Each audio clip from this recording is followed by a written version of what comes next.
What if I told you there's a passage, a psalm, so potent, so powerful, that it's like a divine shield, a spiritual fortress?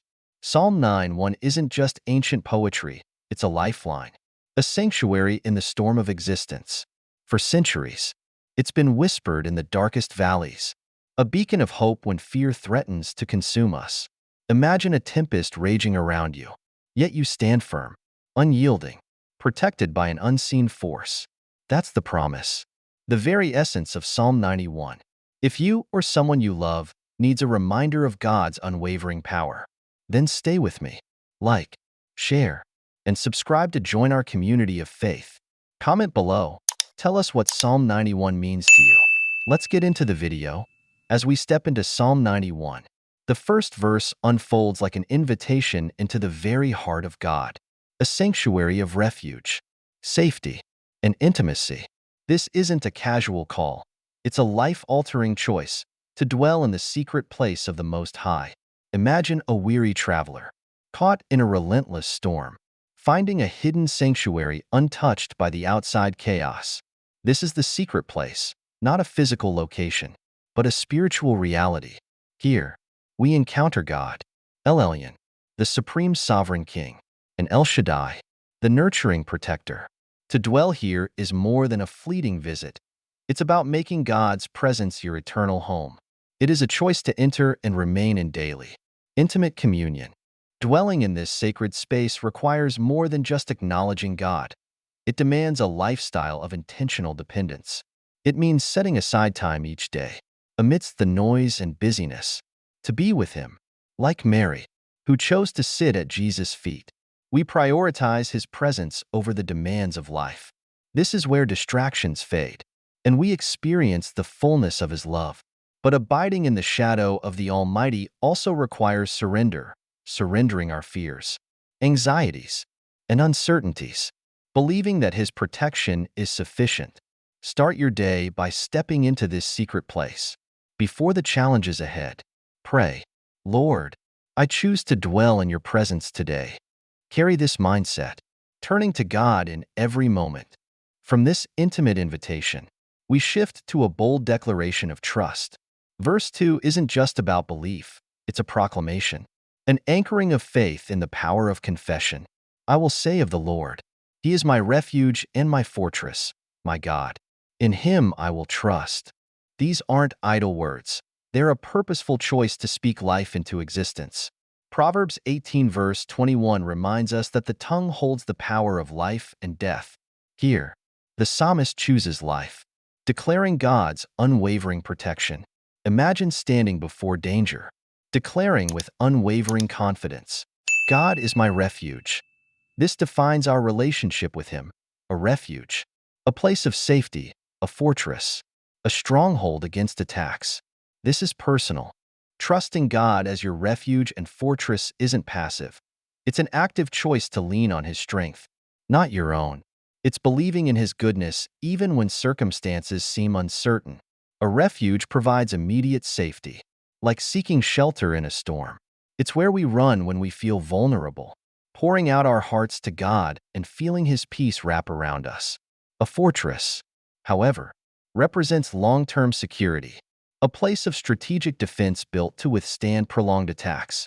Trusting God as your fortress means standing firm in faith, even when the battle is fierce. The psalmist's declaration challenges us to examine where we place our confidence. Is it in fleeting things, or in the unchanging nature of God? How can we practically make God our refuge and fortress? It starts with intentionality.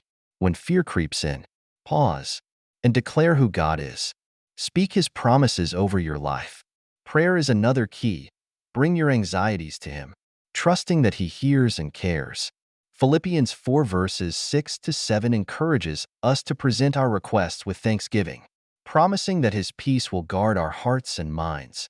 Worship also plays a powerful role. When we lift our voices in praise, we shift our focus from problems to God's greatness. It strengthens our faith. Lastly, surround yourself with reminders of His faithfulness.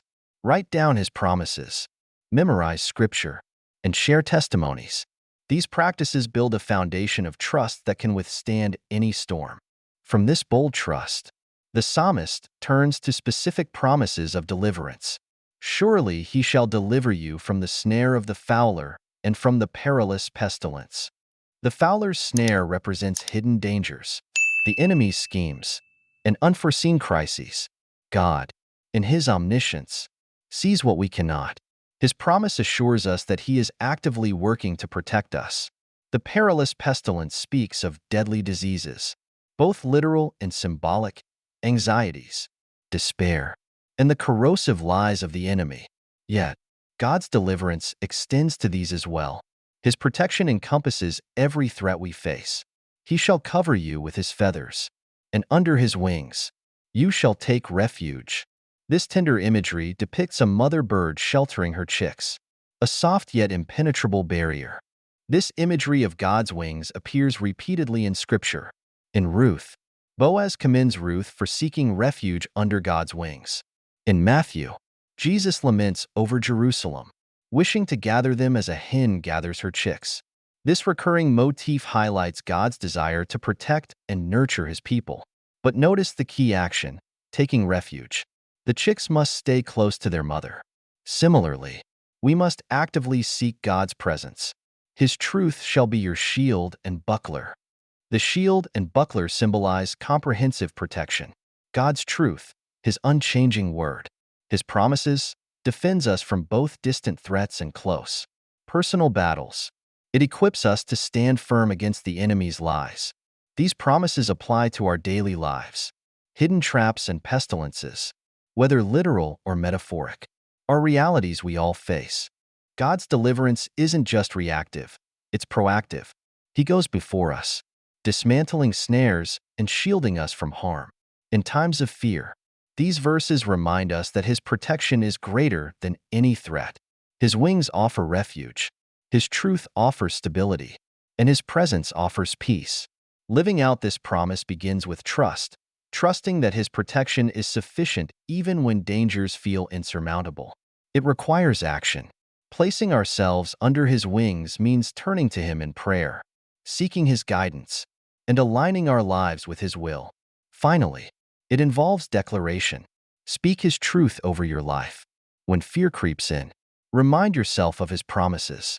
Surely he shall deliver me. He shall cover me with his feathers. As we close, let Psalm 91 be more than just words. Let it be a lifestyle, live under God's wings, a life rooted in his presence, leaning on his promises, and walking in unwavering faith.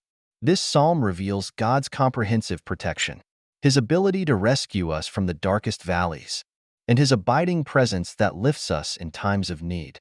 Make Psalm 91 your daily anthem. Before the chaos begins, declare its promises over your life. When fears arise, remember, you shall not be afraid.